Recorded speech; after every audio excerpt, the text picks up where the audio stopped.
The high density of population, along with the difficulties caused by the armed conflict and the embargo imposed by Israel for security reasons, have made the Gaza Strip one of the most problematic areas in the Middle East.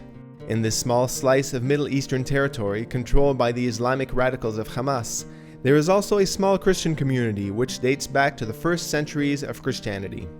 La tradizione afferma il passaggio della Sacra Famiglia per la Tradition holds that the Holy Family passed by here on what was then known as the Via Maris, the only road by which one could get to Egypt. Literally, the sea road in Gaza refers to that part where we now find ourselves, in the Zaytun district. And this because it was the place where one could find water on the route. Thus, we can affirm with complete confidence that here we are in the Holy Land. And for us, this is a blessing. It is a benediction. The parish, which today numbers 250 Catholics out of an overall population of nearly 1.4 million, is one of the few institutions that offers support to children with learning difficulties and to families with disabled children. In a radical society such as that of Gaza, where disability is considered a sign of divine punishment, the presence of a disabled person is seen to be a disgrace for the entire family, to be hidden away from the outside world.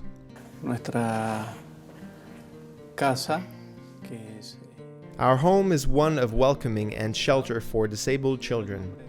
In Spanish, it has the name Hogar de Cristo, a name which, when translated into Arabic, is particularly expressive, Dar al-Masih.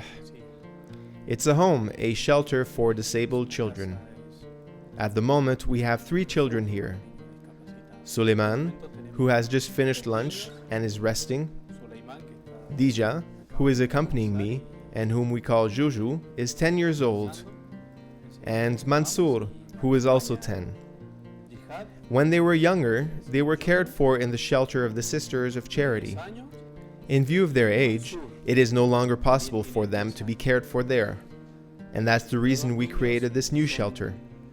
As you can see in the video, it is the priest's home, but it has also been adapted to the necessity of caring for these children.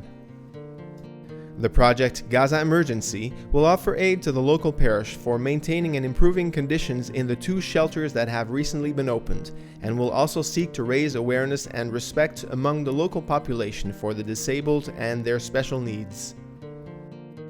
The first shelter, operated by the Sisters of the Missionaries of Charity, is taking care of disabled children up to the age of 12. The second shelter takes in older children and is run by the fathers of the Comunidad del Verbo Encarnado. Uno dei nostri apostolati qui in parrocchia. One of the missions here in the parish is that of caring for the disabled. In 2008, there were a total of 12,000 mentally disabled children in Gaza, due above all, in 46% of cases, to inadequate health conditions. We are unable to care for all of these disabled children, but at a minimum, what we as a church can contribute is charity, working charity. And also in Gaza, in the fulfillment of the apostolic tradition that comes from the presence of the Holy Family itself, we can find the source, the inspiration, and the encouragement necessary to go forward. The objective of ATS Pro Terra Sancta, the NGO of the custody of the Holy Land, is to supply the necessary equipment in addition to carrying out an educational program focusing on the theme of disability. Other specific elements include the restructuring and removal of architectural barriers, the renovation of the furnishings in the shelters, the acquisition of medical equipment, and the provision of emergency care for those who have been abandoned.